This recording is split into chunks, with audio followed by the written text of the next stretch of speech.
Alright, hello everybody, and welcome to today's The Brew Trials. My name is Oren. Hope you are having a great day. Today for The Brew Trials, I've got something really exciting for you, and if you're not familiar with this series of The Brew Trials, essentially, it's a series where we try to build around a card that is not very commonly played, at least in the modern format. So, last week we did, I guess it wasn't last week, but by the time you see this, but the last series we did was around Whispers of Emrakul for a Hymn to Turok type effect, and our very first one was around Elvish Rejuvenator in a green-white Emeria deck. So those are both the kind of decks we brewed up here for the Brew Trials, but now we're up to episode 3, and so we got to keep kicking it up a notch, right? Got to keep making decks that are maybe not necessarily better, but definitely cooler, right? So today what we have is a Mardu God-Pharaoh's Gift deck. And if you're familiar, most of you might not be familiar with God-Pharaoh's Gift if you, don't keep up with Standard. But it was an archetype that kind of broke out in Standard, revolving around this card here, God-Pharaoh's Gift. And it says at the beginning of combat, on your turn, you may exile a creature card from your graveyard. If you do, create a token that's a copy of that card, except it's a 4/4 black zombie. It gains haste until end of turn. So essentially, you get to reanimate something from your graveyard as a 4/4 token every single turn. So creatures with certain activated abilities or triggered abilities would be very, very powerful because you get to cast these kind of expensive spells, usually expensive creatures, and take advantage of their ETB abilities without really paying for them, especially if you can cheat God-Pharaoh's Gift out. Obviously, paying 7 mana for this card is not what we're in the market for, but we are in the market for cheating it out a little bit earlier than turn 7.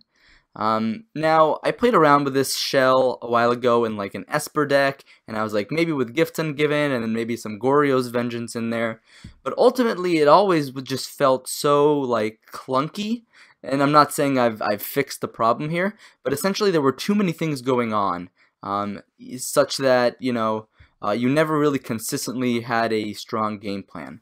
So what I'm doing here to fix that is having a strong mid-range game, backed up with like this value win condition.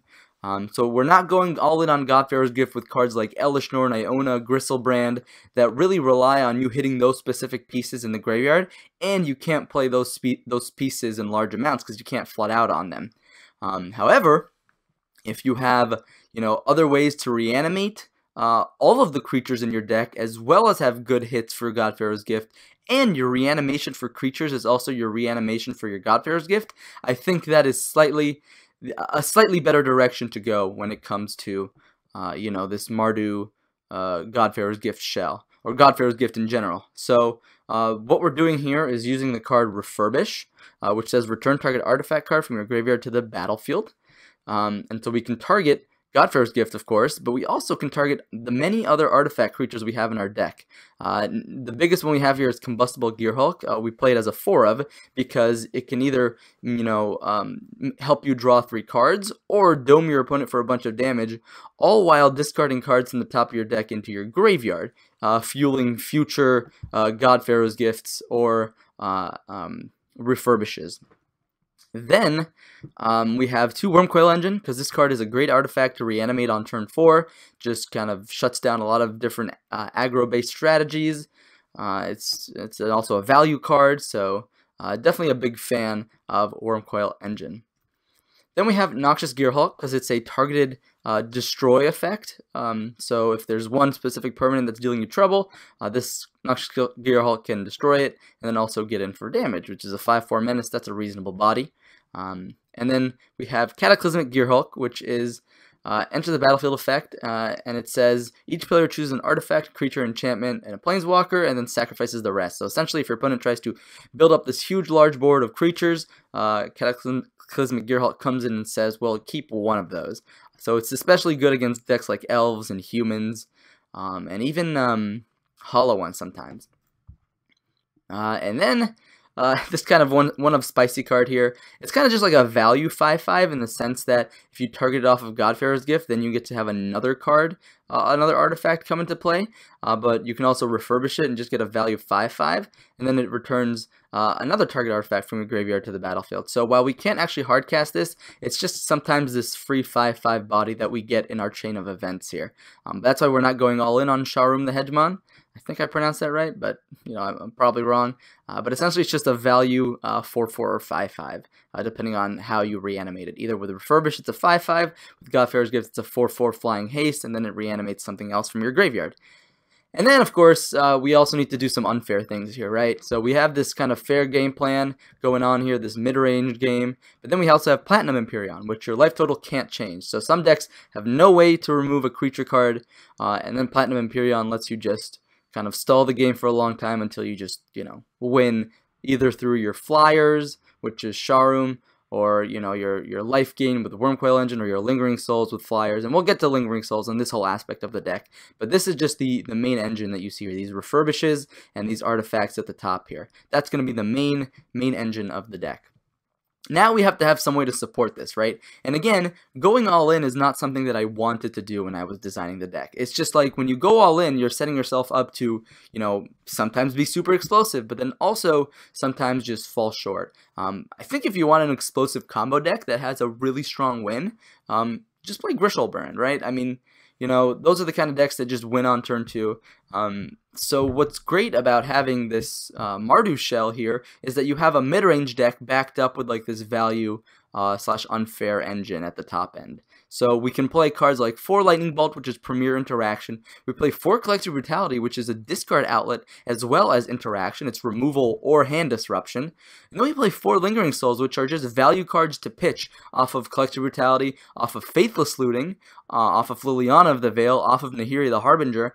So you have all these other angles going on here that while your deck can sometimes power out a turn 4 God-Pharaoh's Gift and then start, chaining together a bunch of artifacts, you can also just disrupt your opponent along the way, because honestly a turn 4 God-Pharaoh's Gift is not the best thing in Modern. However, if you kind of disrupted your opponent along the way such that this wasn't the only thing you were building up towards on turn 4, maybe you cast Bolt on turn 1, maybe you cast Collective Brutality on turn 2, pitching God-Pharaoh's Gift, maybe you cast Lingering Souls or Liliana on turn 3, and then you cast Refurbish on top of all the other things you disrupted your opponent along the way. Now this is something reasonable.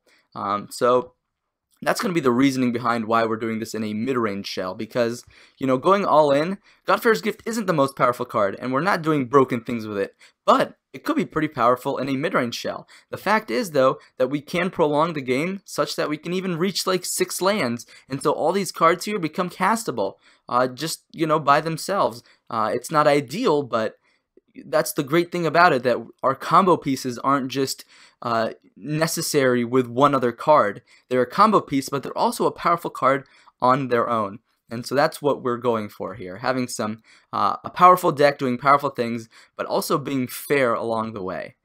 So if you're not familiar with the Brew Trials, what we do is we take this deck through 3 matches in the single queue competitive lobbies on Magic Online, and the goal is to obviously win those matches, but also to identify what could be improved in the deck and what could,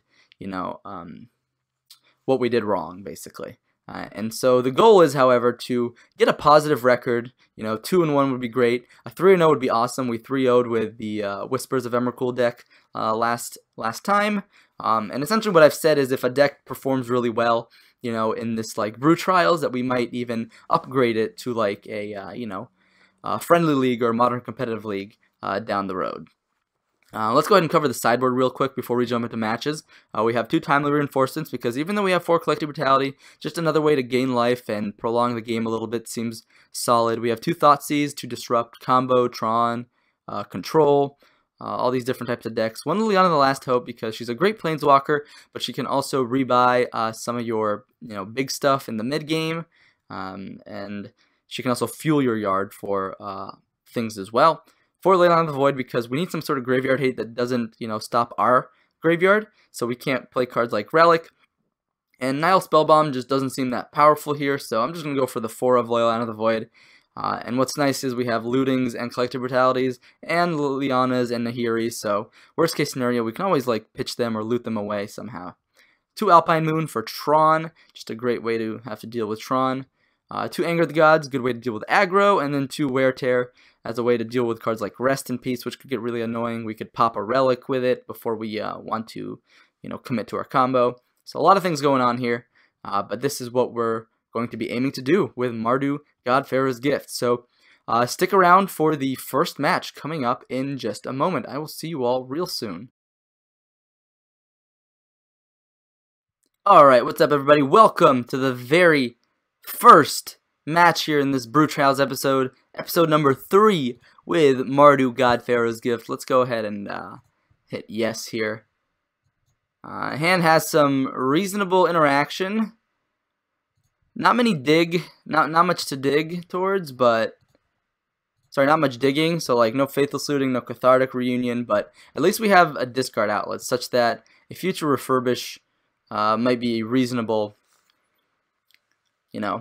play. Sacred Foundry. Wood Foothill Sacred Foundry could be, alright, burn. Collective Brutality is going to be quite nice. We'll do all 3 modes probably. We don't know if we're going to hit our next land, so let's do bam, bam, bam. Probably discard Souls and Shroom. Oh boy, that's a hand. No second land though. That's something to notice here. Probably just take the Lightning Bolt. It's the most efficient burn spell. And we can bolt a Grim Lavamancer. In fact, next turn we can bolt plus flashback Souls. Opponent just hits the second land though, because they're that good. Wow, they don't play anything. All right, they just wanna second main it. That's fine. Oh boy. So do we bolt the Grim and save, or do we bolt? I think we bolt the Grim Lavamancer.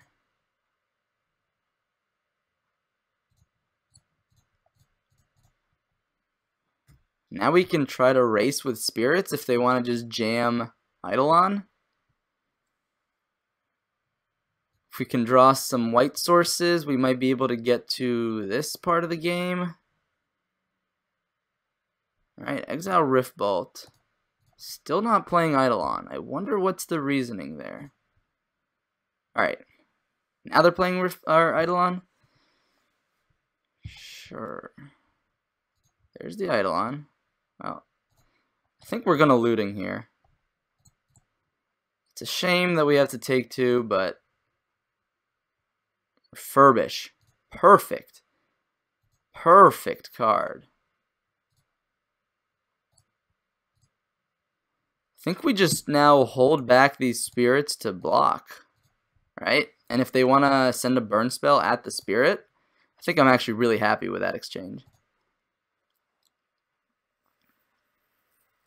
Because now we can refurbish the Shroom and then get back Combustible Gearhulk. And then it's a game, right? Alright, they drew a land. So that's good to know. They're holding Skullcrack. Thankfully, that doesn't matter for us.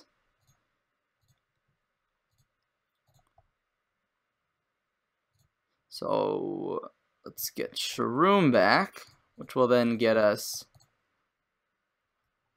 Combustible Gearhulk. So this is the free 5/5 body, essentially.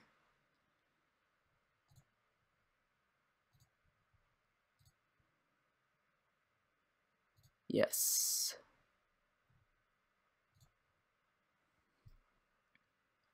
Now they have to risk it whether they want us to draw 3 cards or potentially lose the game. Alright, they said to draw 3. So now I am going to play the land because I could just hardcast a Wormcoil next turn. And now I have lethal next turn as well.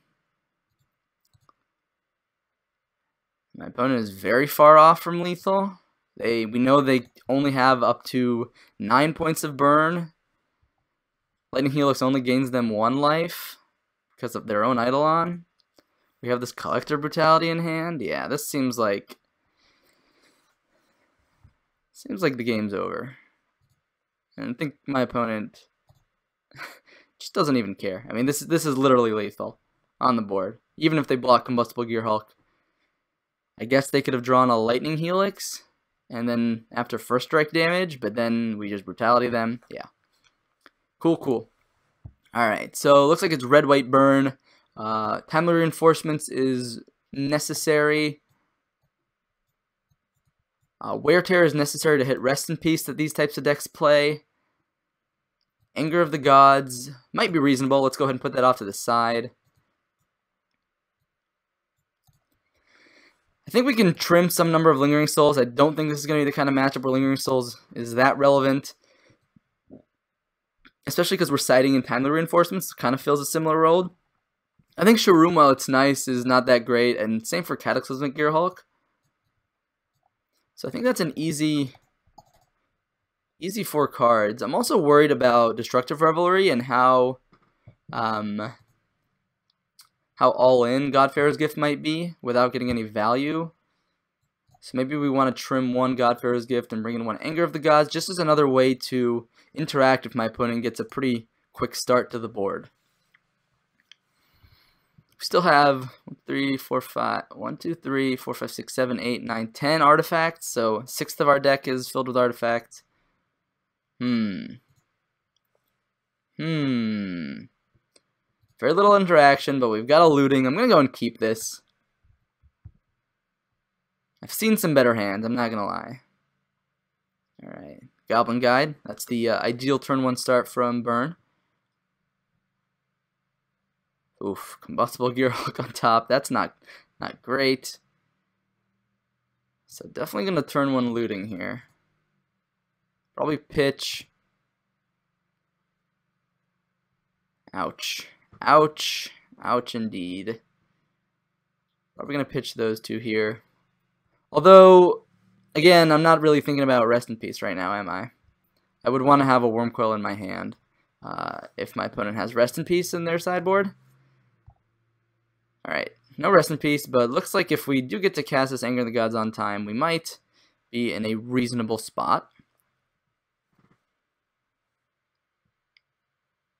Maybe if my opponent commits like a Grim Lavamancer next turn and we hit our land drop here. No, we're just not gonna draw lands for the rest of the game. That's cool. That's cool.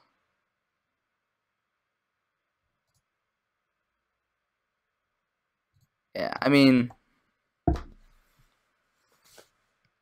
we dug very deep into our deck, only saw 1 land. That's sometimes how it goes, I guess. Kind of like Anger of the Gods more on the... Well, nah. Let's just run it back. I mean, I'm not one to concede early usually, but against a board like that, against Burn, I think it's pretty reasonable for us to do. Alright. Don't have any discard outlets. We have Anger plus Bolt. Is this a reasonable, mulligan? I think so. I think we want to find something to... Yeah, I think this is actually a better hand. Yeah, and I'm going to keep that Refurbish on top.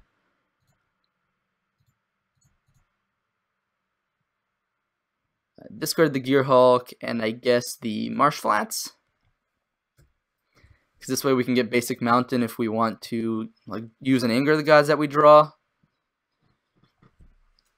So this is looking okay as long as our opponent doesn't have a Rest in Peace here. And even if they do, at least we have this Timely Reinforcements.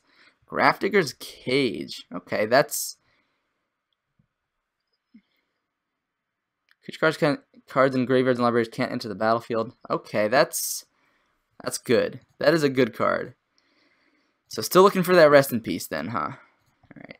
At least we can maybe cast this Timely Reinforcements next turn. Wonder what my opponent has here. Goblin Guide. Okay. Okay. Double Goblin Guide. Alright. Alright, between each trigger, we'll see if we hit a land. If we don't hit a land and it's a card we don't want on top. Alright, so that's a Bloodstained Mire.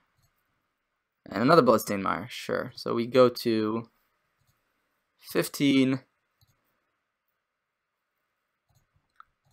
I think here we just get Godless Shrine.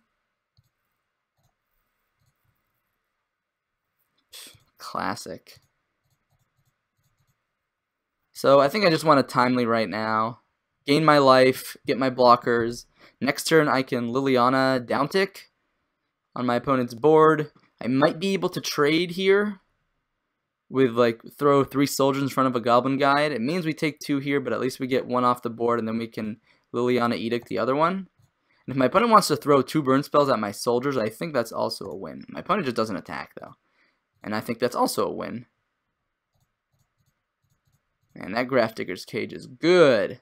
Alternatively, I could just start sending this Liliana upstairs, but I'd rather contain my opponent's board a little bit here. We could always start going upstairs next turn.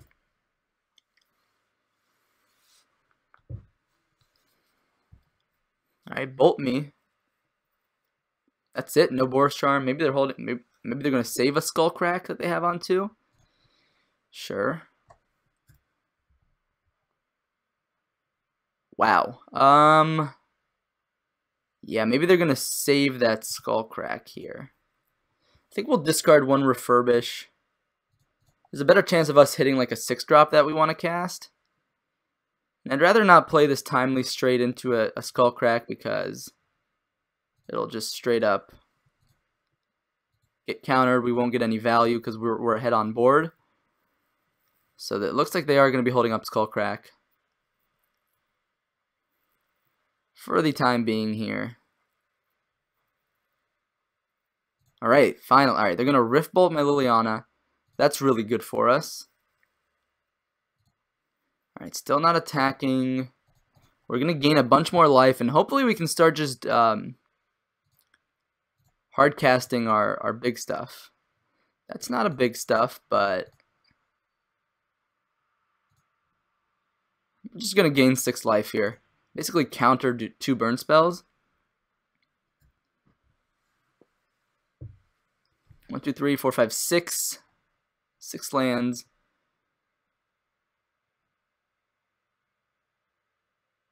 Rift Bolt me? Sure. Don't mind. Don't mind at all. Is my opponent maybe going to attack now? I guess we'll find out. Nope, no attacks. Anger the Gods. Just play a land, say go. That Grafdigger's Cage doing serious work this game. We're close to hitting land 7 though. Although if it's red-white burn, they probably don't have Destructive Revelry, although they might have Wear Tear. That is a card that my opponent might have in their deck.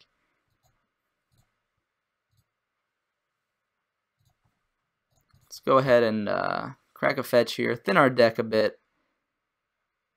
Get a Blood Crypt out of there. Canary and Mesa. Alright, well now we have Platinum Empyrean mana.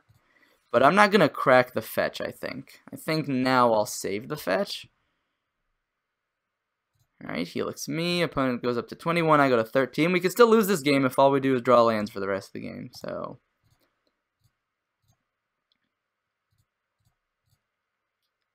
even like a Lightning Bolt lets us get in for some damage. Yeah. Well, I kind of want to do it with 3 modes, but I also don't want to walk into a Skullcrack. But also, let's just see what my opponent is sitting on right now. It's got to be a Skullcrack in there. Yep, there is a Skullcrack. I go to 10. Maybe I can nab another Skullcrack, though. Double Destructive Revelry. My opponent has no green mana. I'm going to attack with 2. Play around a burn creature off the top.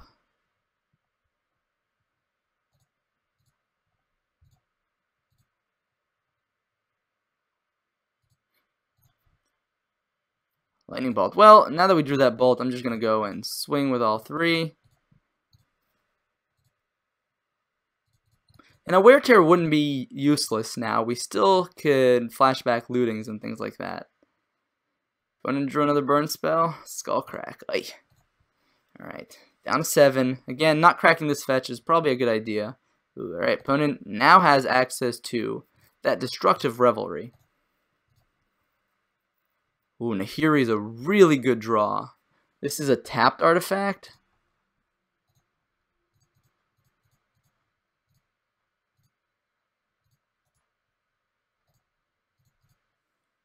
I'll play the Nahiri. I'll tick her up, but I won't discard because I like this Lightning Bolt right now. So knowing my opponent has a Destructive Revelry in hand is really nice. Opponent cracks fetch. Stomping Ground tap. They go to 10. Opponent needs something good off the top right now because we're just going to beat them down with some spirits, or with some soldiers, excuse me. We're getting very close to the territory where, oh wow.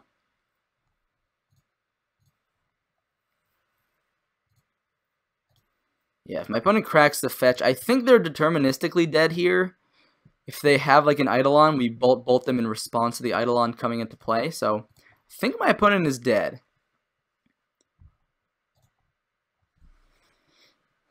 Oh wait, what am I doing? Yeah, they fetched.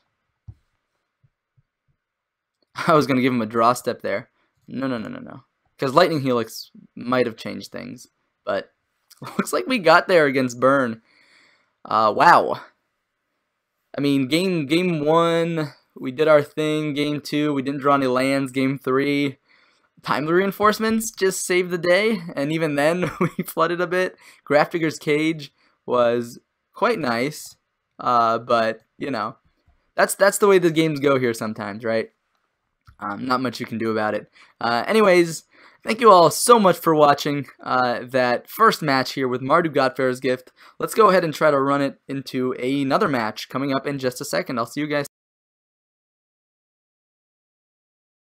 Alright, what's up, folks? Welcome to the second match with Mardu God-Pharaoh's Gift. We have a pretty reasonable 7 here. Got a couple discard outlets. We have some decent cards to discard too. So quite happy with this hand. See what we're up against. Scalding Tarn could be a couple things. Could be Storm, could be blue-white control, could be Jeskai control. Alright, Hollowed Fountain tapped. Probably Jeskai control. I mean, I don't think... I mean, Miracle sometimes plays like the 5th or 6th fetch, so... Could be. I think here I'll run into a negate. Cast with 2 modes. Probably actually pitch this Lingering Souls. And we don't want our Cathartic to be the one that gets countered.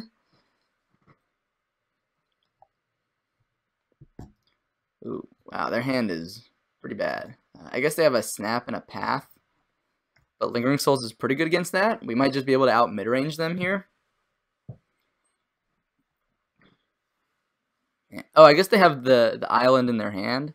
And they'd already fetched there, so... Interesting they played Glacial Fortress and not Steam Vents. Kind of want to just Cathartic Reunion. These two... Hopefully they didn't like rip the counter, like the negate off the top. It's going to be really rough for us. I'm worried they might have... Ooh, yeah, sure. Okay, so we have now the white source for Nahiri. We're pretty set to actually hardcast this Combustible Gear Hulk. Ooh, they drew the opt. Interesting they didn't opt in response. Let's see, did they scry to the bottom? Always a good sign to see my opponent scry to the bottom. Play the island, so they have 2 unknowns in hand.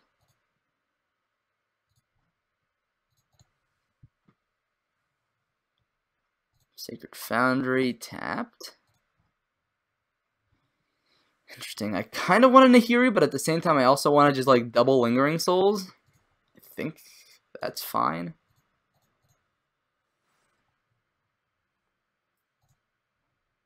My opponent wants to like Supreme Verdict me or something.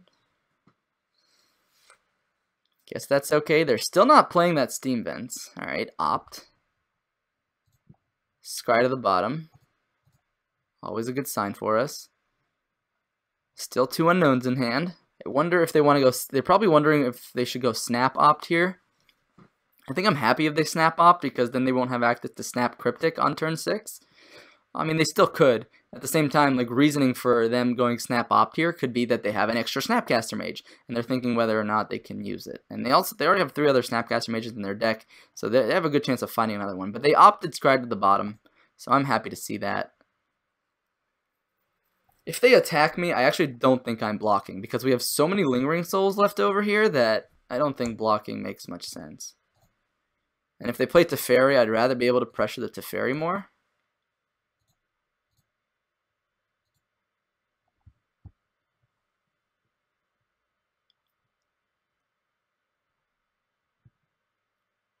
Search for his Kanta. Alright, that's a good magic card. But we do have Nahiri here that can downtick on it. And a Colonnade. Interesting. Oh, and a Serum. Interesting. So it's opt plus Serum Visions. You don't see that too often in Jeskai control.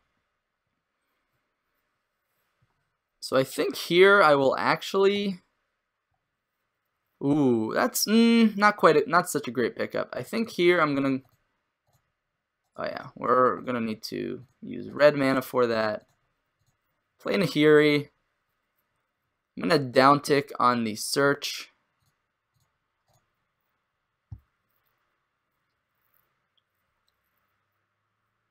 Play this tapped.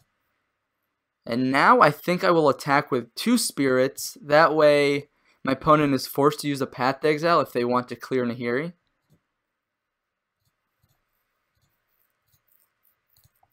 And next turn we can play Combustible Gear Hulk.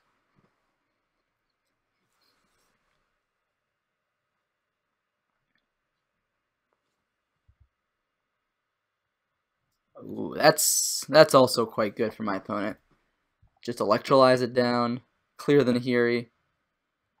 Powerful stuff, powerful stuff. Sulfur Falls. Okay, I kind of want to do this with 2 modes. They reveal their hand and they lose 2 life. No, I don't think I want to make them lose 2 life here. I also don't think I want to jam Gear Hulk into Path to Exile. So, I think I'm just going to see what's going on over there. If they want to Path to Exile me in response, I am happy with that.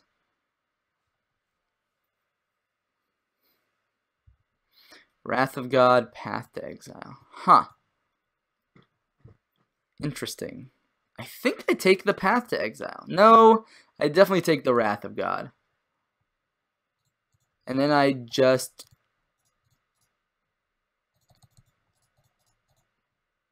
I think we just start with an attack now.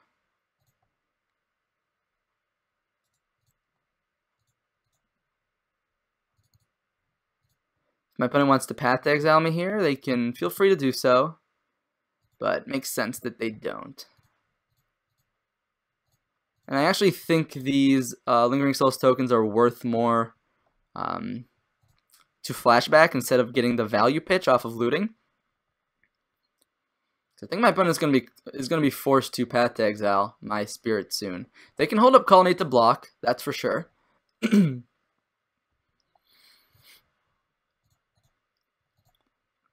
But that eats up their whole turn. Yeah, I'm just gonna take the 2 here.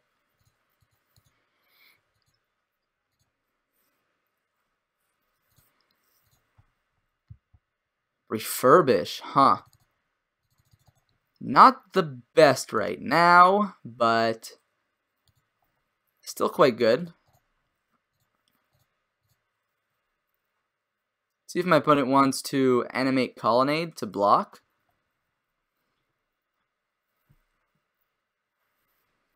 Again, if they do, it eats up all of their mana. but they still take 3. Now they can animate Colonnade, block, and then Path to Exile one of the spirits, only take 2. But that's what I want them to do. I want them to use up their Path to Exile. Looks like they're not going to, though. So they had 1 draw step to draw Counterspell. Next turn we can Refurbish it back. I think this is fine. I guess they Path to Exile it, but...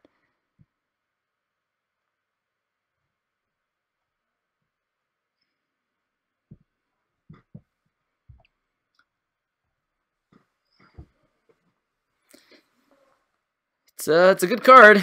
Question is, which mode will my opponent choose on it if it resolves? There is a chance my opponent is tanking on this. They might have drawn a Snapcaster Mage. They have Snapcaster Cryptic Command. That would be a pretty good play for my opponent. And then they could even try to turn the corner. But then that does leave me open to... Yeah, there are some lines here. Oh boy. Yeah, that's rough. So they can go Snapcaster Mage, Cryptic Command, counter, draw. Opponent, being very patient with this or being very patient with the Snapcaster Mage. It could have easily snapped Electrolyzed during attack step, which would have been a pretty good value play. All right, my opponent goes to 7. Ooh, they drew an opt off of the Cryptic, and they scryed to the top, so it must be a card that they want. All right. Going to 13 here. It's a scary life total. Ooh, did they draw like a Jace maybe? A Supreme Verdict?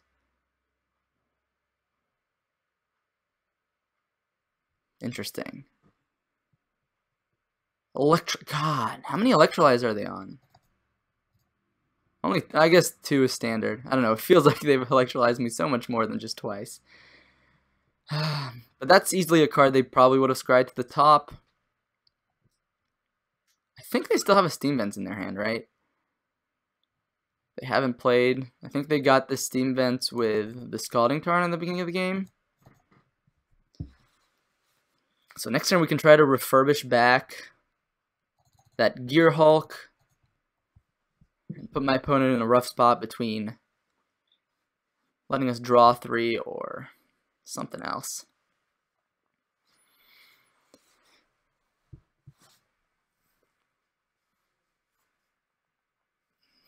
Last 2 cards in my opponent's hand that we don't want to see are Cryptic Command and Logic Knot, or Negate. All 3 of those cards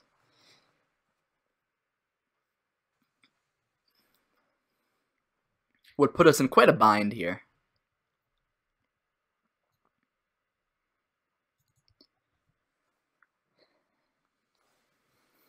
What you got for me, Jeskai Control? What have you got for me? I'm already starting to think, like, post-board. Do I bring in Timely Reinforcements in this matchup? They shock for Steam Vents. Wow. Teferi? That's a Teferi. Tick up. Yeah. Oh, jeez. Oh, jeez. Platinum Empyrean. That's not very good against Path to Exile.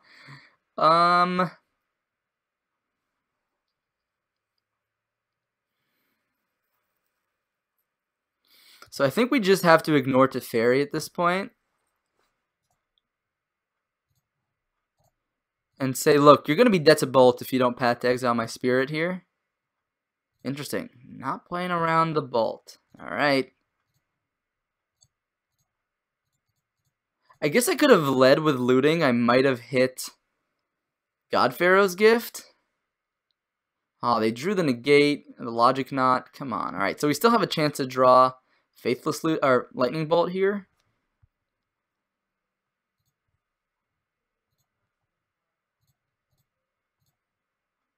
Lightning Bolt one time.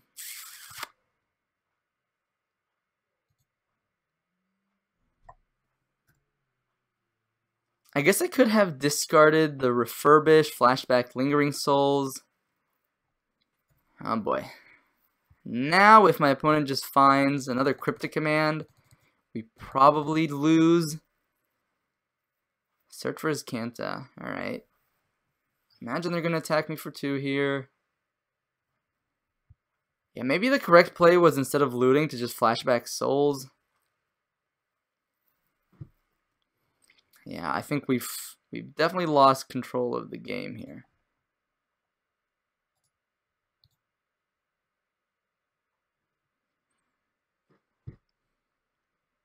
We had one turn. We missed on it. Opponent might be sitting on a cryptic command here, thinking whether they want to tap draw.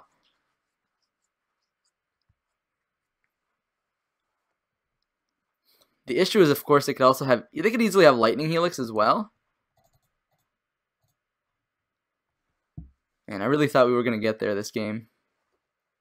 Jeskai control, powerful deck, powerful deck. It's actually the paper deck I own, fully foiled.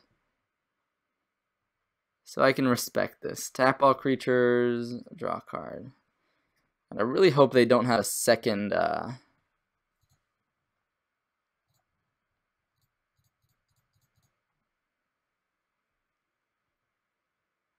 Second cryptic command here. Oh my god, they do. Oh god. Could just be a logic knot, I guess. Logic knot for x equals 3, sure. Alright, I guess I'll try to flashback Lingering Souls, and this is where they hit me with a negate. They just drew like they're all the counters. Alright, no counterspell here. That's a good sign. It means we might. Uh-oh, don't helix me. Ooh, what was that? What was that? A bolt? Bolt on the spirit is good, I think. Although they're playing towards. Oh, but they could.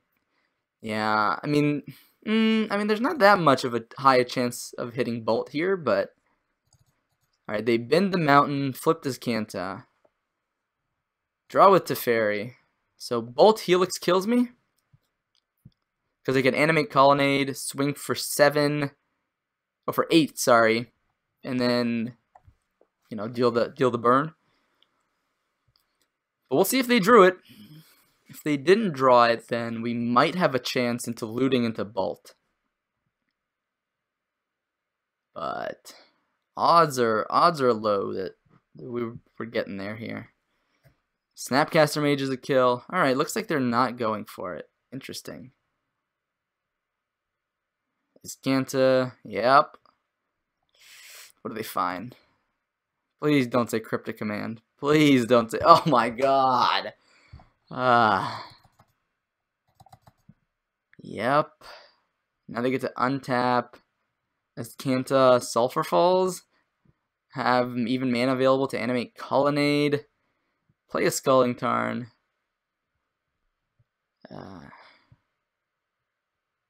Bolt. Okay.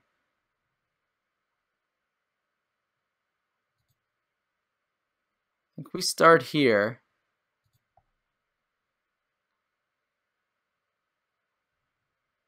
Ooh.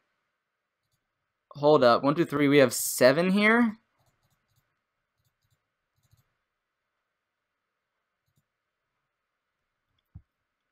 Now if they Cryptic Command this, we'll go ahead and bolt them, and then they need another counterspell. Ooh, the bait. This is the bait. You falling for the bait, opponent?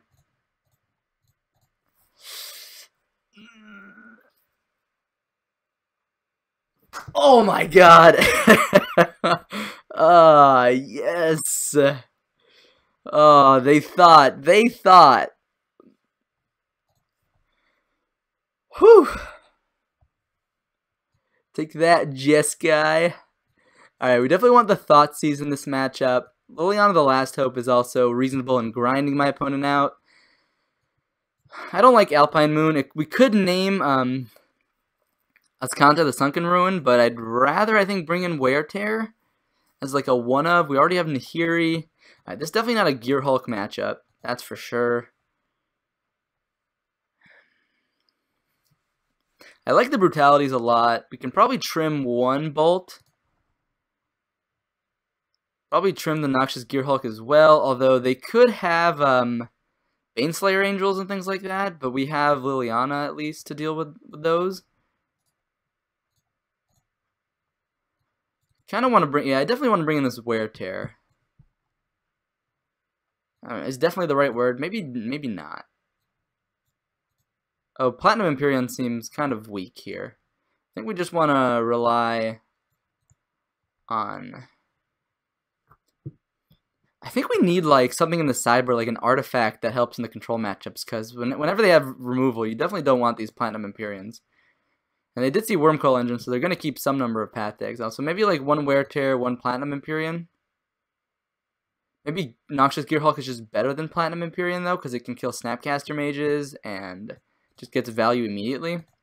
Yeah, I kind of like that more. Platinum Empyrean, not very exciting against the deck with Path to Exile and Teferi, and even Jace to just like bounce it.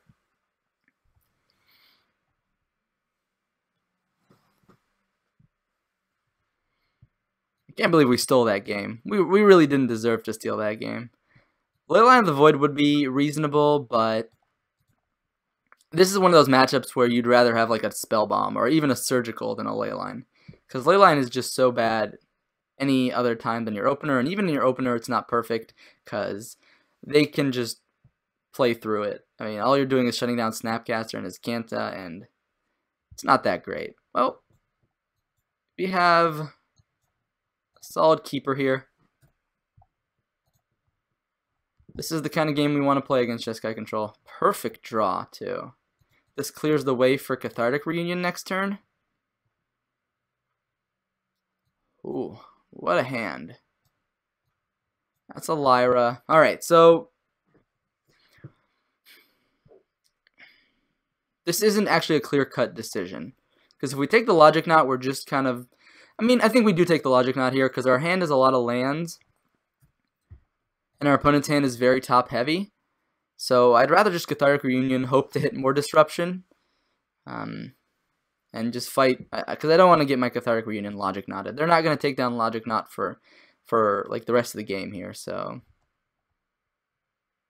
I imagine they'll go maybe fetch.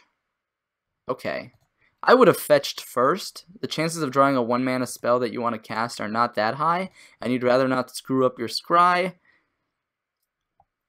I wonder if we could play Blood Moon out of the sideboard instead of Alpine Moon. Alright, Scry to the bottom, both. That's always good to see, especially when it seems like my opponent might be digging for lands. Now, it might seem like my opponent is a control deck, which they are, but they're also a control deck that, you know, relies on burning you out at some point in the game. So I'm actually going to plan on hard casting this Lingering Souls next turn. And that's why I didn't want to like fetch Shock there. There was no point. Steam Vents. Alright, well, okay, looks like my opponent, but then they screwed up their 2 Scry to the bottom. They Scry to the top, so they probably hit a land. Yeah, looks like my opponent did hit a land here. But now we get a turn to get our Lingering Souls down. Hopefully. And hopefully their cards they drew weren't like Electrolyze, specifically. I think Electrolyze would just be a real beating here. Alright, Snapcaster Mage into Opt. Makes sense. And now they get to probably untap with Cryptic Command, and, well, hopefully the game doesn't spiral out of control from there. Scry to the bottom. Okay, that's good. We have Double Bolt to clear Lyra, which is nice. I think I do trade with Snapcaster Mage here, because I don't want my opponent being able to, like, counter a spell, bounce Snapcaster Mage down the road. I think that would be quite unfortunate for us. Alright, all the lightning bolts. So I think we start with an attack. Because we don't want my opponent to like counter Lingering Souls, bounce the Spirit. Although I guess that might be better than...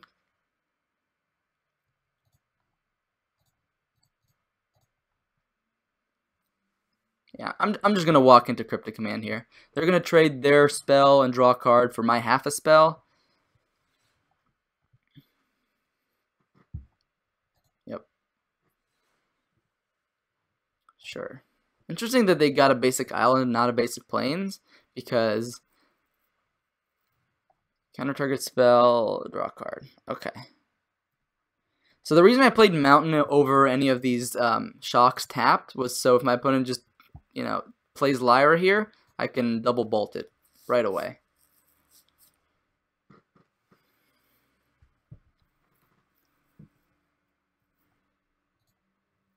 Field of Ruin. Teferi. Well, I'll double bolt it to Teferi too. Before my opponent gets to untap their lands. Unfortunately, now we don't have an answer to this Lyra.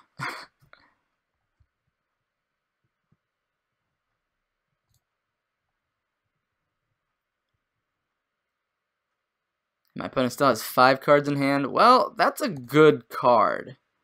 That is a good magic card. Especially because we are pretty alright to cast it.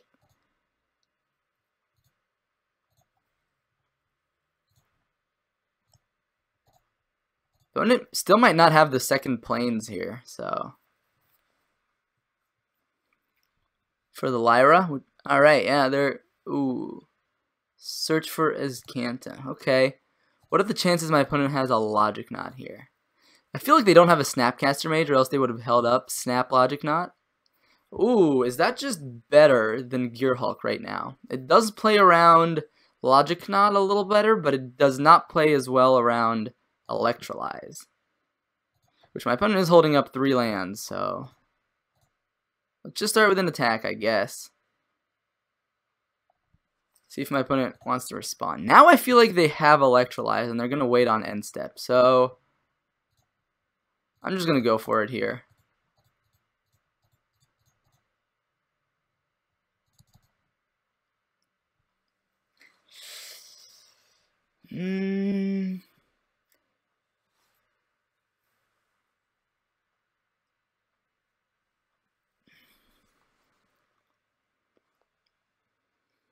Does it resolve? I feel like my opponent taking this long to think. I mean, they could have multiple counterspells, right? They could have like a Disdainful Stroke and a Logic Knot, and they're thinking, which one should I use? So that's all reasonable for my opponent to tank here a little. Right now my opponent gets to decide how they want to do this, because they could just easily die. They could just die. So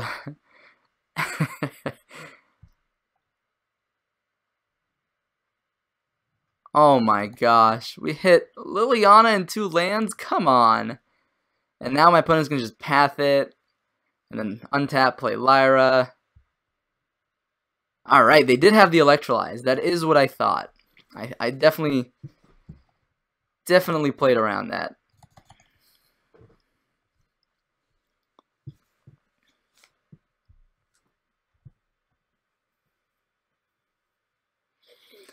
Flipped Azcanta, though, is scary.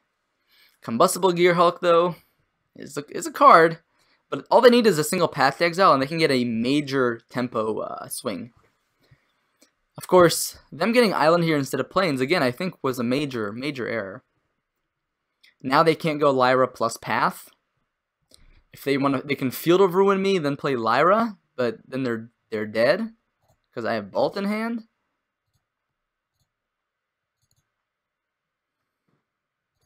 Interesting, they don't even play Lyra. Alright, Path to Exile now. Makes sense.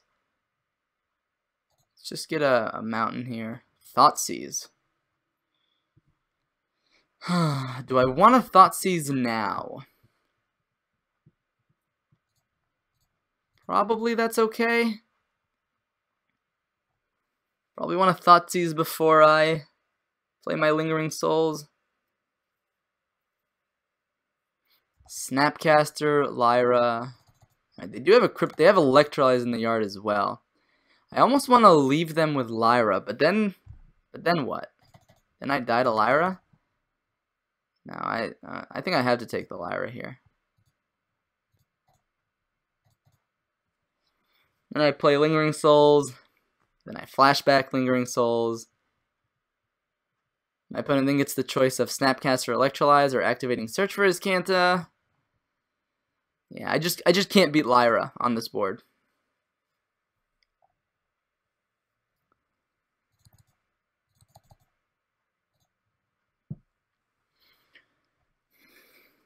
Wouldn't mind drawing like a Faithless Looting, I guess. Yeah, I wish I would have hit like a Faithless Looting off of that Gear Hulk. I'm just gonna flash it all back.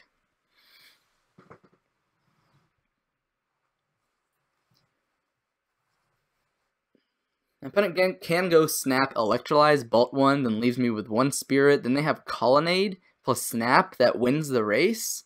So, yeah, I think Gear Hulk is one of our few outs here.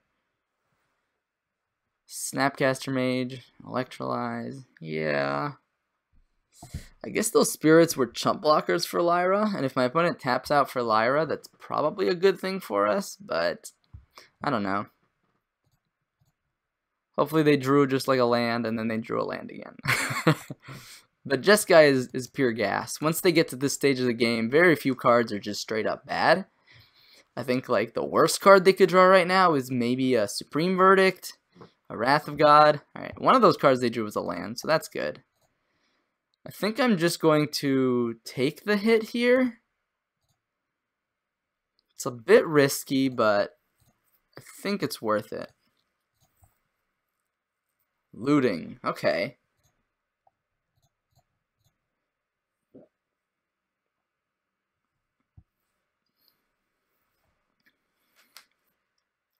Ah, man, imagine if this was any other card that I could actually cast. I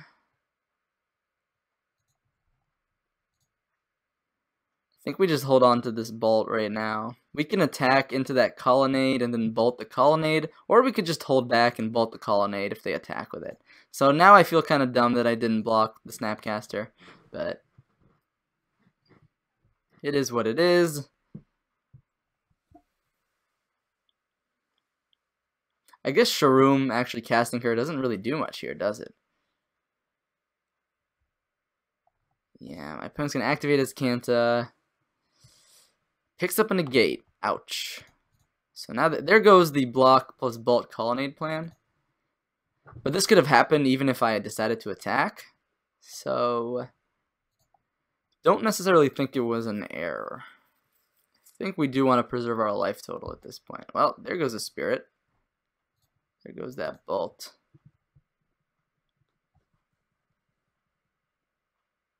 Land. One unknown, one negate. Definitely want to trade Snapcaster here, I think. I don't think definitely is the right answer, but I think I want to. Maybe Alpine Moon isn't the worst, because Search for his Kanta is clearly the way my opponent wins. So does Celestial Colonnade. I don't know. There's the colonnade.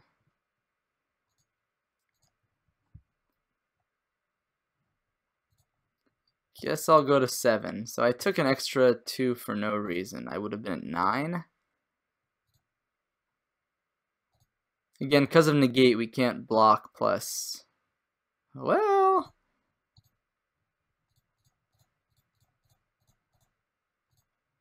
they might be dead if they don't have another counterspell here that they drew last turn. Come on, Gear Hulk.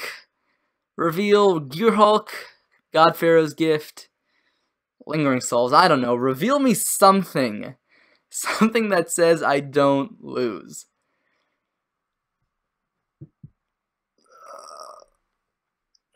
Alright. Oh, they could just say draw 3, though. They might just say, here, have 3 cards. Man, I forgot that the Gear Hulk is like, oh my god, they... Woo! Oh, baby. Oh, baby. Oh, opponent, you silly, silly goose. Reveals Gear Hulk, reveals Worm Coil. Oh. I think if I was my opponent, I would have just given me 3 cards to draw. Because they have negate, they have an Iskanta going. They don't have to attack with Colonnade every turn. They can just take some time. So I think if I was my opponent, I would have just let me draw 3. But my opponent chose the greedy play, and they got domed for 12. I guess that makes up for the land Liliana that we got earlier. But damn, that's Combustible Gear Hulk there for you. Just wins the game on the spot. Wow. Was that game 2? Game 2 against... We just 2-0'd Jeskai Control. A tier 1 deck that was in the finals of the GP this weekend. GP Detroit. 2-0. What do you say, guys? I think this deck is busted. We are 2-0, and I'm gonna jump straight to the third match in just a second, guys. I'll see you soon. Alright, folks, thanks for joining me for this third match in the Brew Trials here with Mardu God-Pharaoh's Gift. We're 2-0 so far with our final match here. Let's see if we can bring home the 3-0, right? I'm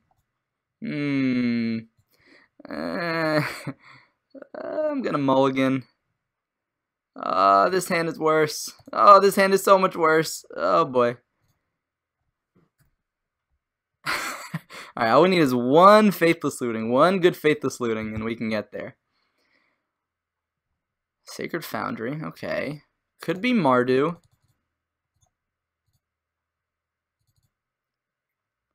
Alright, because we scratched at the bottom, I'm not going to fetch right now. Okay. Still not a land. Man, if this is Mardu, or maybe this is a slow start from Burn. Could be Jeskai Control as well. Aw, man, another Jeskai Control deck. Well, I guess it did just basically win a GP, so... This is what happens. Yeah,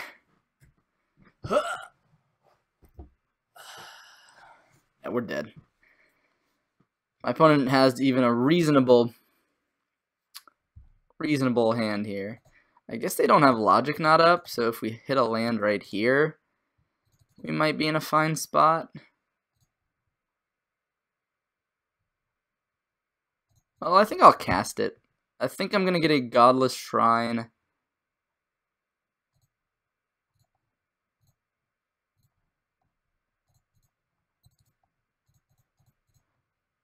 Discard Lingering Souls. Now, I know I could have discarded one of these, but we have Liliana to potentially bin some of these. We still need lands. This is at least something we can cast if we don't hit a land next turn. Man, they had the negate. Well, at least that clears the way for Liliana potentially. And it also stops them from Field of Ruining and fixing their mana here. Alright, double Field of Ruin. So, land one time. Alright, that's a land.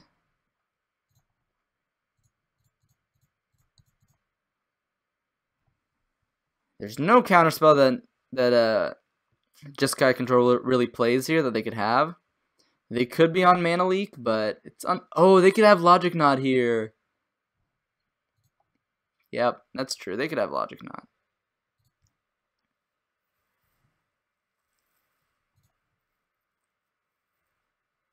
Ah, God, they just...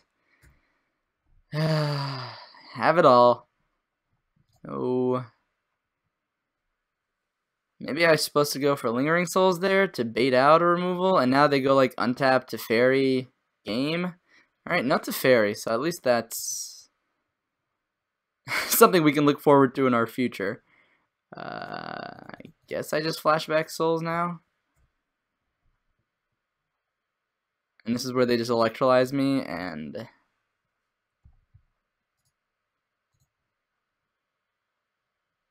Could Field of Ruin me here as well. It's annoying, but I think I'll just get a swamp here.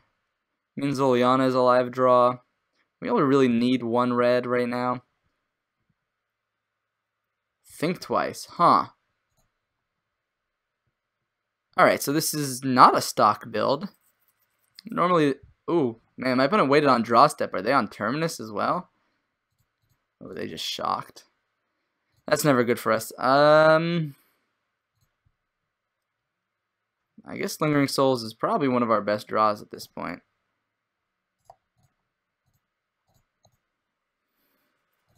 Okay. Hit him for 2. Go for another Lingering Souls. Say go.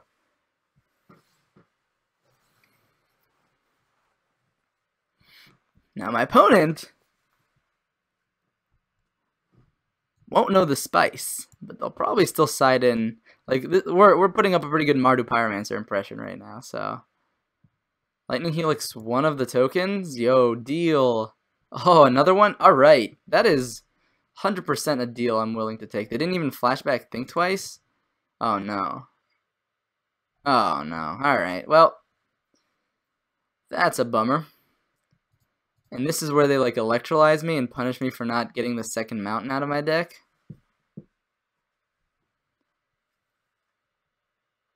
Alright.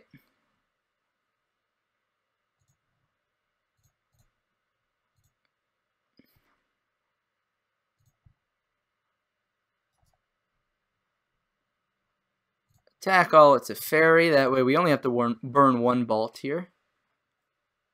Okay. Guess we still have to burn 2 bolts now.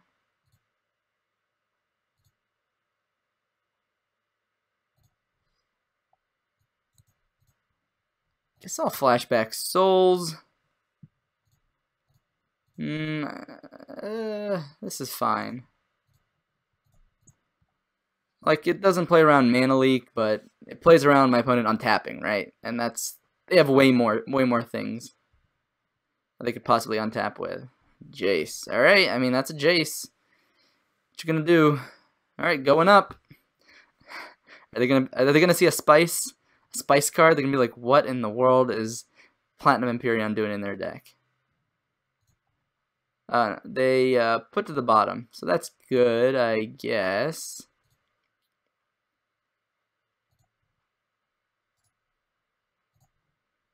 Guess we attack Jace here. Alright. Jace is down to... Huh. Well, that ramps me towards this Combustible Gearhulk, which I don't mind. I do mind, however, my opponent getting a Brainstorm next turn. Fortunately, not much I can do about stopping that here.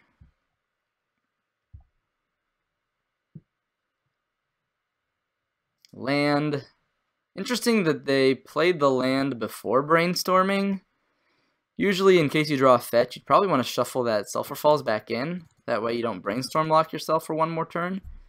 But my opponent could just have all their mana planned out for this turn. So, God, if their last card is a Snapcaster Mage, Cryptic Command, Logic Knot, well, I think we just attack Jace here, see if my opponent wants to respect a potential bolt. Alright. I think my opponent made the correct choice here.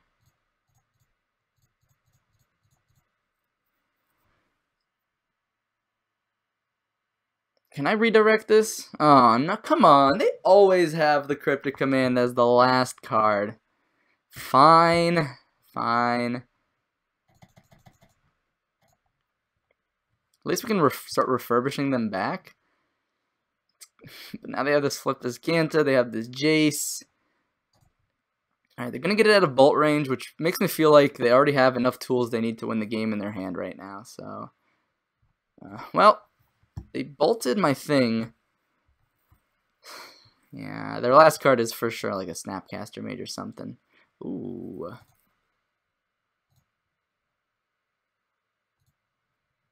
Actually, is there a chance we just rip lands? Yeah, I think I'd rather just... This beats a Logic Knot or a Cryptic Command, which is kind of nice. Ah, sweet.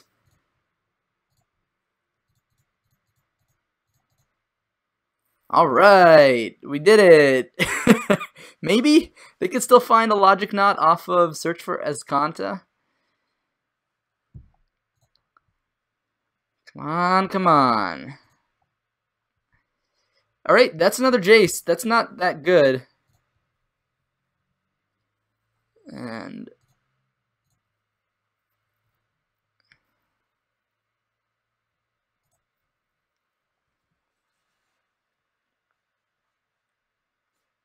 oh, they gave us 3 cards. Interesting.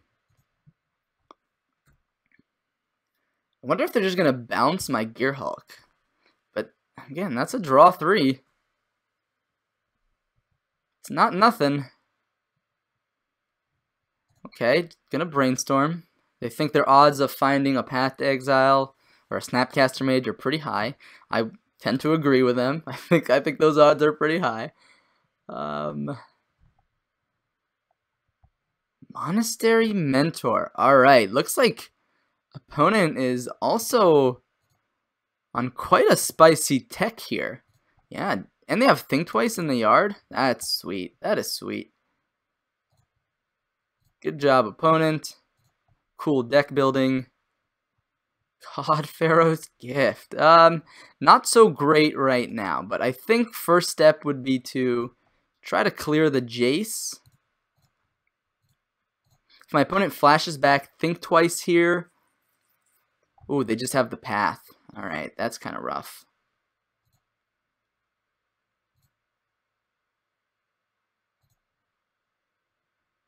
Let's get another Mountain out of our deck. You know, the last card in my opponent's hand is a Jace. Liliana not looking great on this board. We do have a Cataclysmic Gearhulk still in our deck. So, yeah, let's just go and jam another Gearhulk. And we know the last card in their hand is Jace, and they have that. So, oh, they have Think Twice, right? Yeah. Guess we can do it on their upkeep. Alright, gonna use this Kanta. So we kill the Mentor.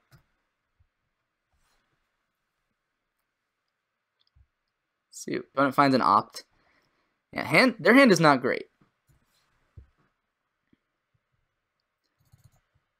Alright, they're gonna brainstorm. So now we basically don't know the contents of their hand very well. I imagine they're keeping Opt, but they can Azcanta to shuffle things away as well. Alright, looks like they're going to shuffle things away right now.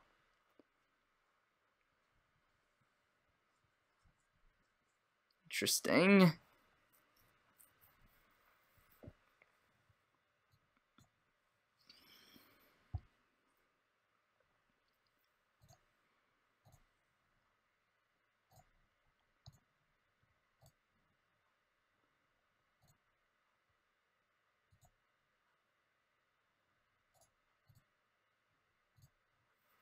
Yeah, I think white mana is a bit more important right now, so.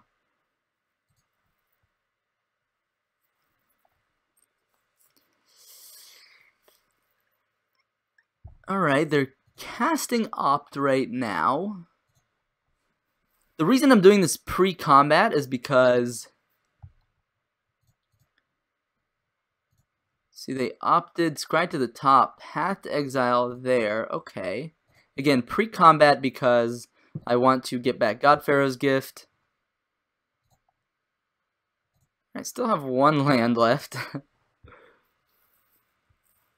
Oh, those are such good cards to have left over. No. And that doesn't even kill the monk. 1, 2, 3, 4. I guess we can just refurbish next turn as well. We can just double refurbish next turn.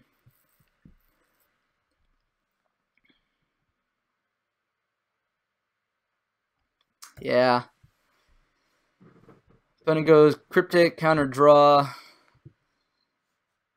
Jace is pretty good against God-Pharaoh's Gift as well. God, not seeing a single looting this game is a little rough. A little rough.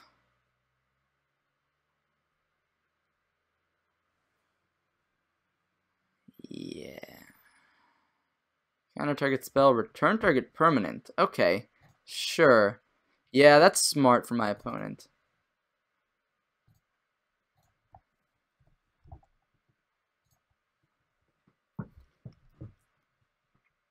And I really thought we had a chance of clawing back into this game, but my opponent, yeah, they're gonna start going in for the kill here. They have Azcanta, they have a Snapcaster Mage for another Cryptic Command, or a Logic Knot actually, or 2 Logic Knots. So we do have double Refurbish. Ooh, well.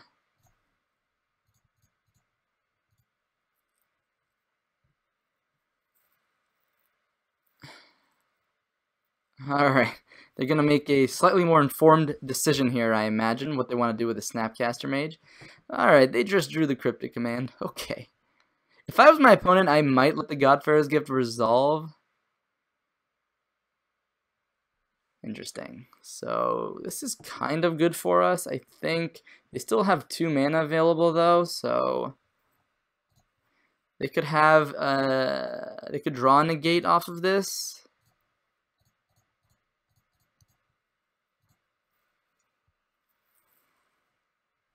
All right. We get a nice old 4/4 Platinum Empyrean.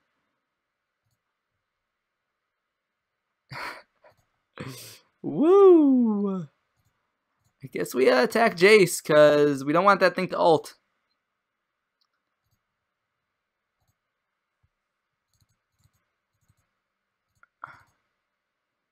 We are indeed in a pickle here. I think this is what some might define as a pickle.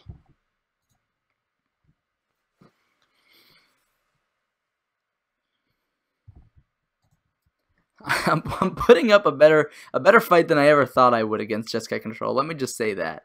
When I saw the Monastery Mentor, I thought, wait, we might have a chance to beat them because they're playing a bad version of Jeskai Control. But it looks like it doesn't matter because the rest of Jeskai Control, like Jace and Teferi, they're just too much. Bun's brainstormed like 1 billion times this game. They've Ascanta'd like 3 times. So... well, main phase Ascanta is always good.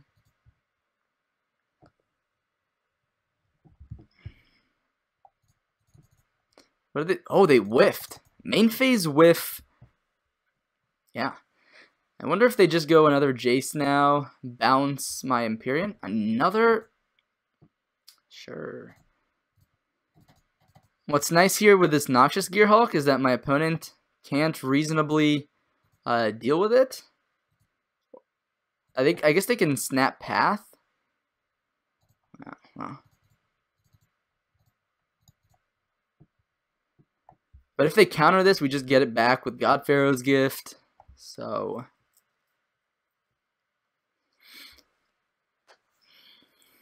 opponent giving me targets for all of my removal. How kind of them. How kind of them.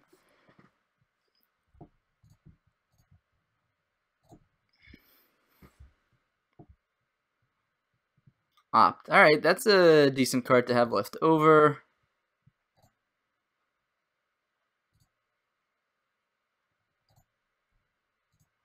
I guess I don't really know the last 2 cards in their hand, but I can probably assume that that it's like Snapcaster Mage, maybe? And wow, they're just doing all this right now, getting all their value. I guess that's reasonable.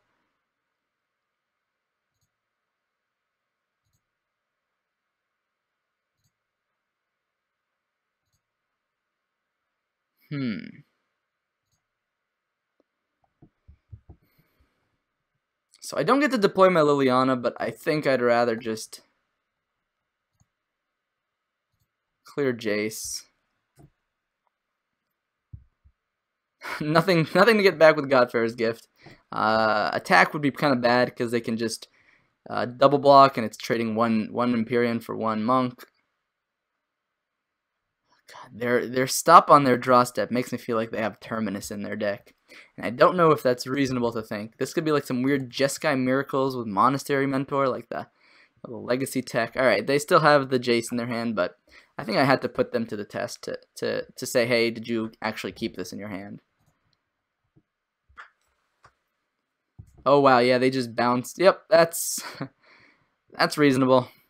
And they probably still have this Snapcaster Mage to go snap path. Well, this Lingering Souls is not the worst magic card in all of history.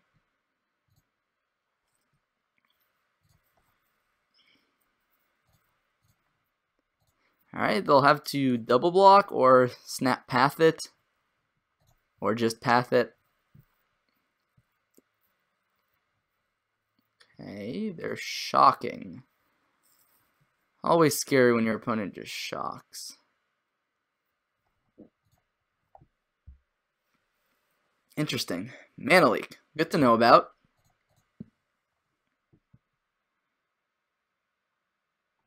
Okay. Path to Exile is such a good magic card.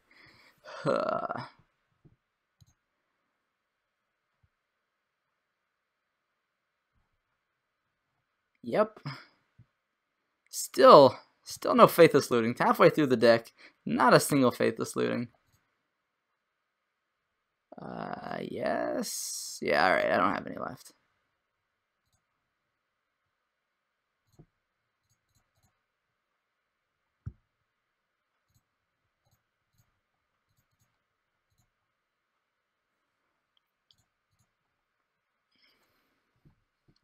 Putting up a fight here. We'll get the flashback, Lingering Souls. Have Liliana ticking up, fighting against their brainstorms and search for his Kantas. Mana leak doesn't really beat us here, so that's kind of good. All we need to find is like a Faithless Looting, and we might be in this game. And I think we just fire off Faithless Looting because we have God-Pharaoh's Gift. Interesting. They're going to... Alright, bottom. Main phase is Kanta, because I guess Mana Leak's not live. Snapcast... Oh, Terminus. Okay, well... They can choose to Terminus if they want, but their board is pretty equal to mine, and I think... Yeah, interesting. I don't see any Colonnades out of my opponent either. I mean, it's possible they... This... At me? Guess I'll double block one of them. This plays around a couple burn spells. I guess this plays around like one burn spell. How many could they reasonably have right now? Lightning Bolt targeting... Oh, the Spirit. Okay, yeah, this plays around one burn spell.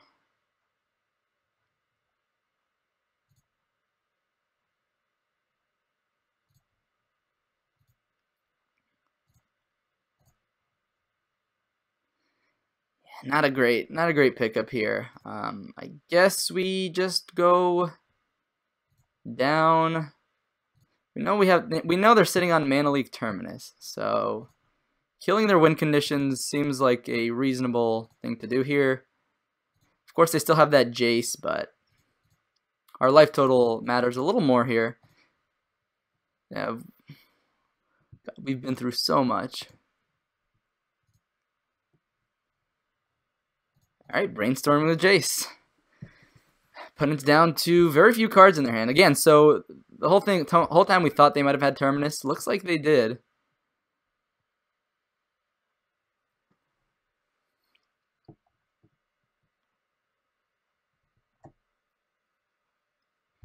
Alright, they're gonna fetch right away. This team can shock it in. Activate his Kanta. Another Terminus, sure. Opt. Yep. I guess that's gonna force a chump. Let's see, they scry to the bottom. I can't imagine they have many good cards left in their deck at this point, but you never know. Could have that last Teferi in there. Oh gosh, yep. Interesting that they go for Liliana here. Do they have another? Huh. Do they have a couple burn spells to finish me off? I'm clearly F6'd here. Oh, that's why I really hate Cathartic Reunion sometimes. Now we're just forced to tick up to be able to potentially minus on the Monk next turn. But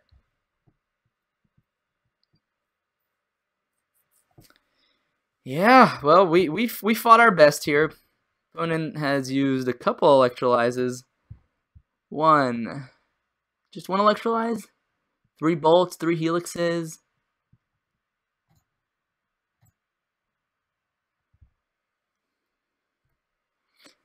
So a single burn spell doesn't kill us, which is nice, but opt into a burn spell does kill us.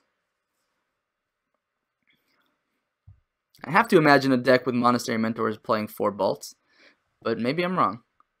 Oh, they're just going for me, putting me down to... Oh, okay, then I'm dead. What a slow roll. Alright, fair enough. My opponent is down to 9 minutes here, though, so... could be reasonable for us to... win the next game, and then they won't have enough clock. Oh god, we would have drawn the Wormcoil Engine, discarded it, hasted it, gained 4 life. Where were all of my Faithless Lootings? Jeez, it just seemed like a big part of my deck was not where I wanted it to be. So Thoughtseize seems pretty good here. Wear Tear seems reasonable. Liliana, the Last Hope, is reasonable as well. Anger of the Gods could also be quite okay. I wonder if Timely Reinforcements is reasonable. I don't know. Don't want to go too overboard here, because I do like what my deck is doing. Sharoom is probably a bit extra in this matchup.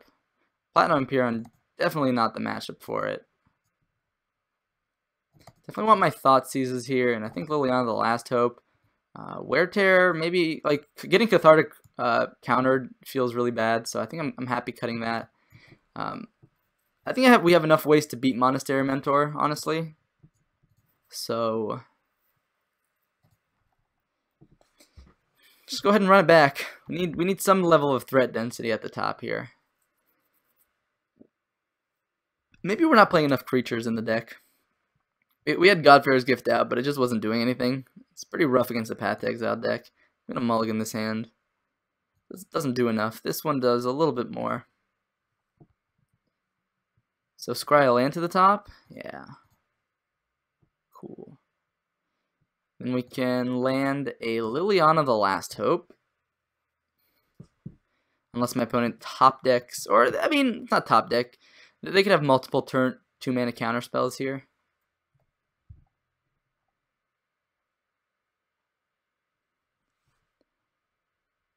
So our life total does matter a bit in this matchup, so let's go ahead and fetch conservatively here, even though we know they have...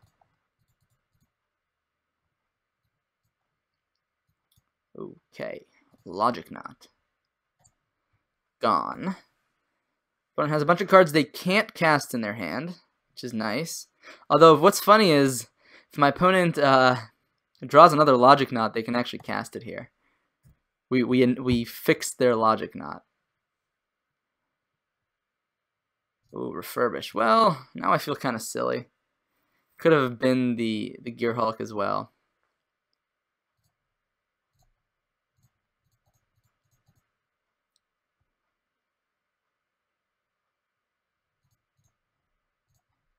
Just take it upstairs.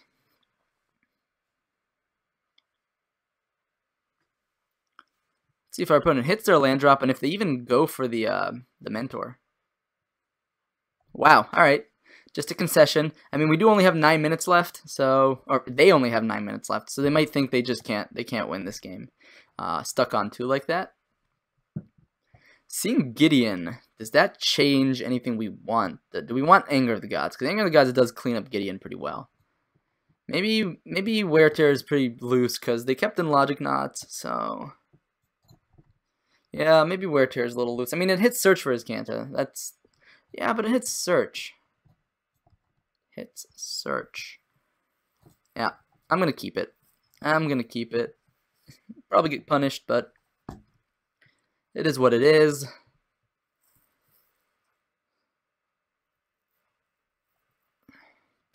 Well, we have Faithless Looting, so I'm going to keep.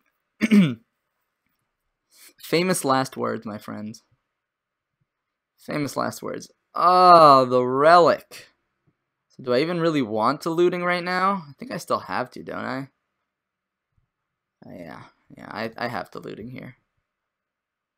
So I'll go ahead and Relic. Oh, whoa. Oh, God. Yep. classic.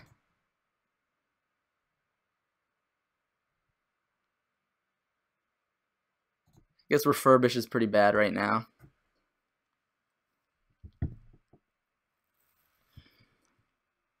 Yeah, we had a draw step. We had a Faithless Looting. I think we were reasonable.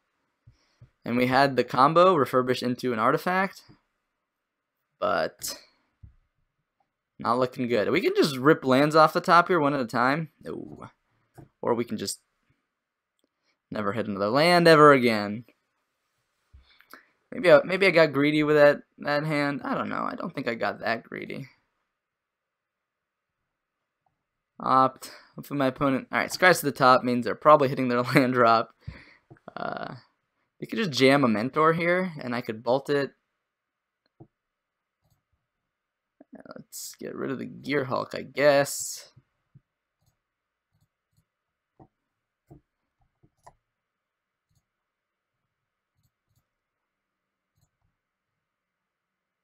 Alright, that's a land. Opponent hasn't gotten too far ahead such that the game is over yet. And we can respond to this relic with cracking. I guess that's okay.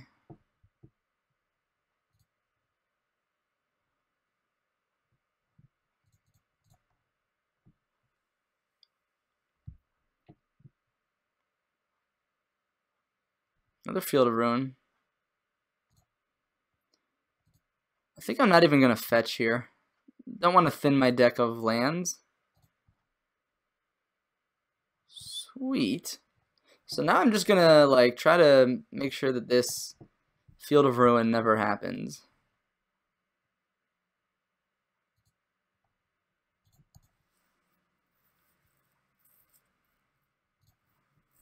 Don't want to fix them into Cryptic Command mana.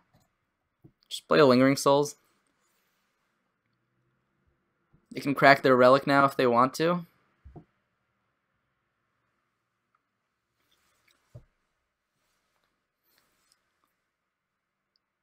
Helix my token, yeah. No, Helix me, holy crap.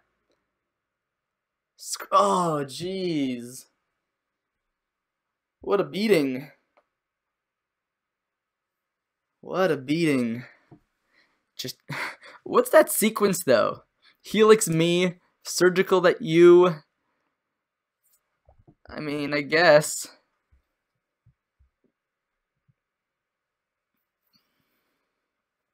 I guess now we don't want to see a Mentor. Alright, looks like they just don't have Cryptic Command maybe. Yeah, I'm going to take this opportunity and just flashback Faithless Looting while my opponent doesn't have Relic up. Let's go ahead and bin that. Bin Gear Hulk.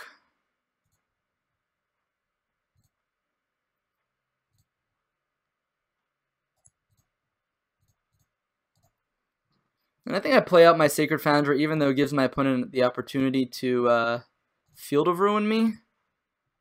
Because I just want to make all of our land drops every turn.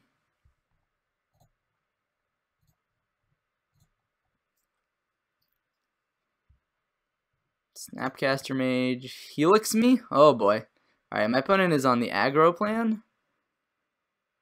Interesting. I guess if they Field of Ruin me, I can bolt it, but...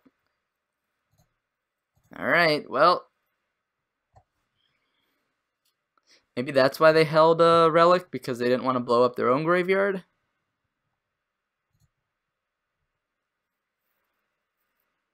Got a 7. That's definitely not a life total I'm happy to be at. Against a deck we saw was chock full of burn spells. And post board they probably even have less junk. Kind of want to cast that with 2 modes. Just kill a creature and drain them.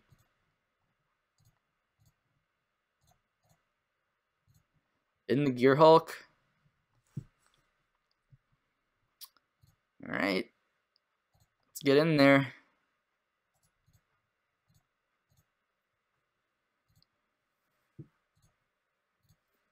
Maybe I was supposed to use the Sacred Foundry, but if they don't crack Field of Ruin, then Yeah, alright, well, that's okay. Get our second mountain now. Still not cracking the relic. Always a good thing for us. Because it looks like they're pretty low on resources right now. I wonder if it's worth it to jam Nahiri. Ooh, Refurbish. Refurbish could force the relic pop, but I think I'd rather just wait on that.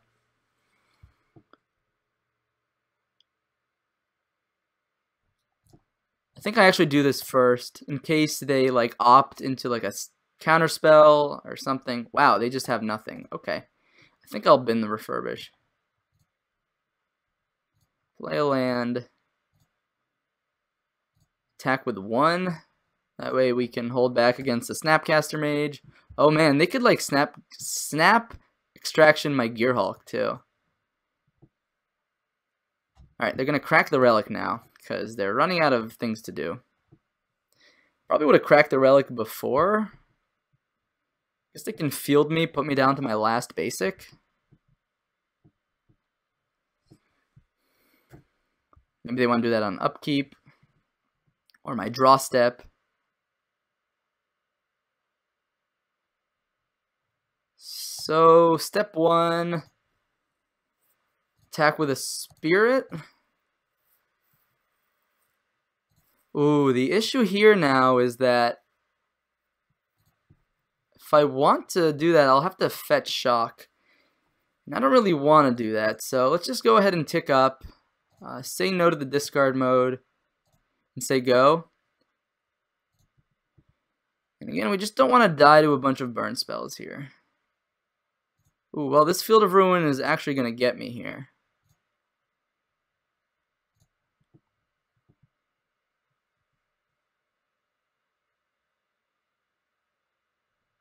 Gearhulk. Oh, I'm double bolting that Gearhulk 100%.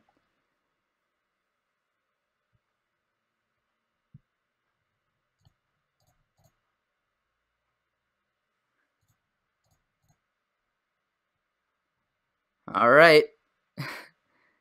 Path resolves. No. Now, what are my opponent's leftovers? What's the scariest card? Teferi? Oh my...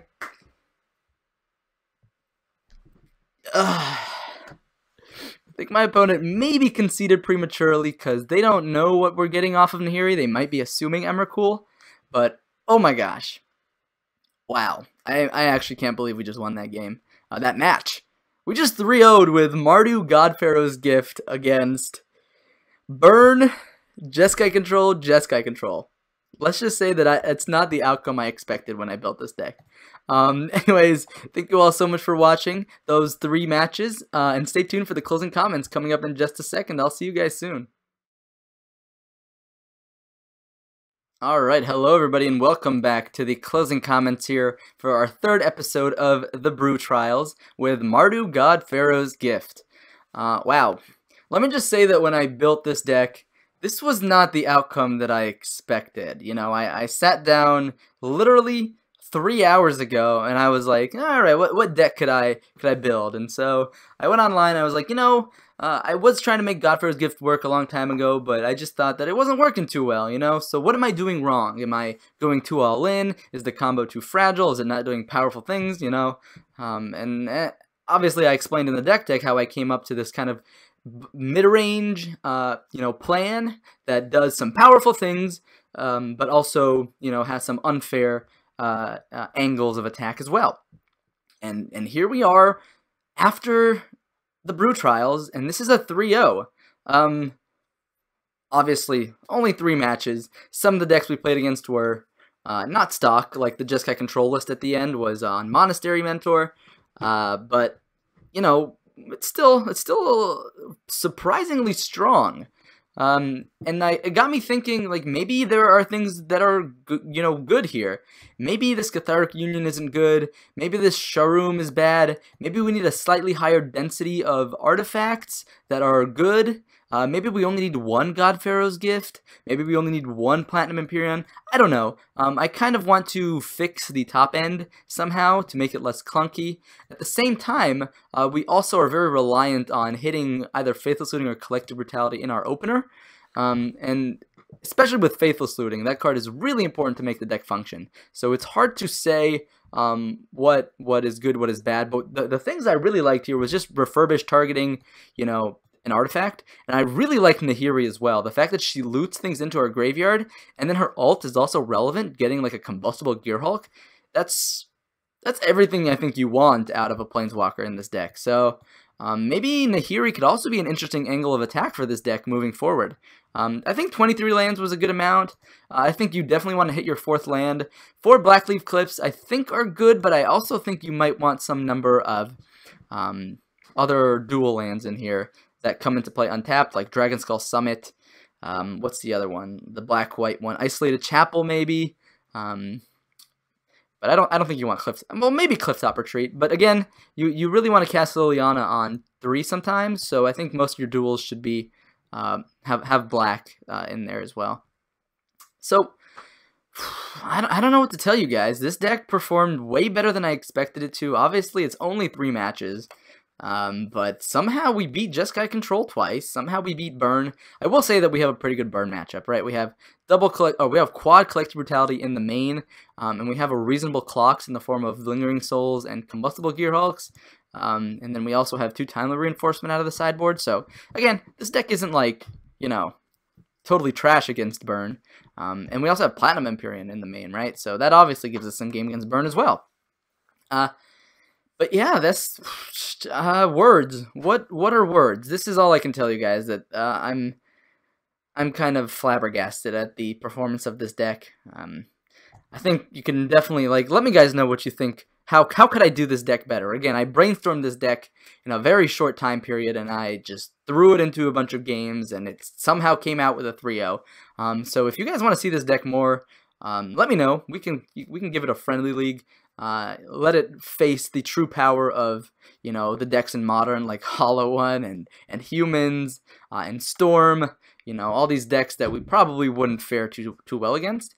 And if you have any ideas on like card inclusions, like, you know, I don't know every card out there, and I didn't take the time to research all the potential possibilities. So if you have alternatives that you think might just be way better than what I'm doing here, but maybe still built around this Refurbish God-Pharaoh's Gift engine, then let me know. I would be happy to hear it. I think that's going to be one of the fun things about the Brew Trials, is you guys seeing what I come up with and then thinking what you could have come up with that might be better, might be worse, but we can at least brainstorm some ideas together to work towards making these decks be as best as they can be, even if they're not, you know, top-tier competitors in the Modern format. With that said, I had a lot of fun here, and I hope you did too. This deck did powerful things and beat tiered decks. Burn and Jeskai Control are absolutely up there in terms of the, you know, popular and strong decks in Modern. So if you expect those at your next FNM, give this deck a try. I think you'll be quite surprised at its fluid performance. A bit of a clunker sometimes, but maybe you just need to know what hands to mulligan, and maybe we need to optimize, you know, this top part here and this early part here. Maybe we don't need all 4 bolts, you know. But lightning bolts somehow won us a couple games, so definitely something to keep in mind there. That again, it's fun to have a combo, but also the mid-range plan is pretty sweet as well. But I think that's all that's going to be covered on today's The Brew Trials with Mardu God-Pharaoh's Gift, Episode 3. Hope you enjoy it. This is a really fun series for me to make. It gets me excited about brewing and building decks in Modern. You know, that's one of the things I loved doing when I was a more casual player, but now that I have knowledge about what actually is going on in a competitive format, you can still brew, and I'm not going to pretend like you're going to be the top tier competitor, but you can still win matches of Magic like we just saw today.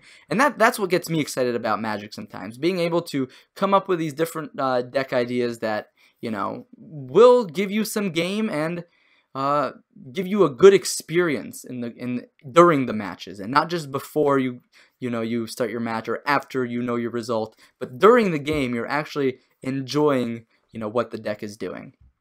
But that's, you know, all I have for today for the Mardu God-Pharaoh's gift episode 3 here.